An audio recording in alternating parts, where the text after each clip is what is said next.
प्रमोशना वेळार पक्षपात करता स्वार्थाच्या पदाचो गैरवापर करता म्हूण पीडब्ल्यूडीचो चीफ इंजिनियर उत्तम पार्सेकार, पीडब्ल्यूडीचो प्रशासक संचालक गौरेश कुर्टीकार आणि प्रकाश रेडकार हांचे आड दक्षता खात्यांत कागाळ नोंद जाल्या।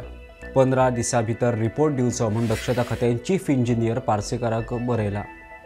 पार्सेकार खंय स्वताचोच तपास करून रिपोर्ट दिवपाचो। नमस्कार, हांव साहिल नार्वेकर आनी तुमी पळयत आहात प्रुडंट। पीडब्ल्यूडीचो चीफ इंजिनियर आणि प्रशासन संचालक आड सांताक्रूजच्या एकल्यान दक्षता खात्याकडे कागाळ केल्या।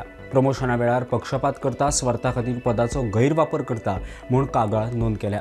चीफ इंजिनियर उत्तम पार्सेकार, पीडब्ल्यूडीचो प्रशासन संचालक गौरेश कुर्टीकार आणि प्रकाश रेडकार हांची नांवां कागाळीत आसात। कागाळी उपरांत दक्षता खात्यान 15 दिसां भितर रिपोर्ट दिवचो म्हूण पीडब्ल्यूडीच्याच चीफ इंजिनियराक बरयला। इंट्रस्टिंग गजाल म्हळ्यार जाचे आड कागाळ आसा तोच चीफ इंजिनियर उत्तम पार्सेकार दक्षता खात्याक रिपोर्ट दिवपाचो। आता आपुणूच आपलो रिपोर्ट दिवप म्हळ्यार रिपोर्टाचे सत्यतेचेर प्रश्नचिन्ह। मजगती चीफ इंजिनियर उत्तम पार्सेकार हो प्रशासनात सामको मुरलेलो अधिकारी। ताका सरकारान आतामेरेन 3 फावट सर्व्हिस एक्सटेन्शन दिला। 30 जानेर 2026 मेरेन सध्या तो सर्व्हिस एक्सटेन्शनाचेर आसा। ह्या पयलीं ताच्या आड जायते कागाळ जाल्यात। आता पक्षपात स्वार्था खातीर पदाचो गैरवापर करता म्हूण कागाळ येवनूय अशा अधिकाऱ्याक सरकार 3 फावट एक्सटेन्शनाक कित्याक दिता हाचेर व्हडलो प्रश्नचिन्ह। असले व्हिडिओ आमी तुमच्या मुखार घेवन येतले। पळयत रावात प्रुडंट। देव बरें करूं।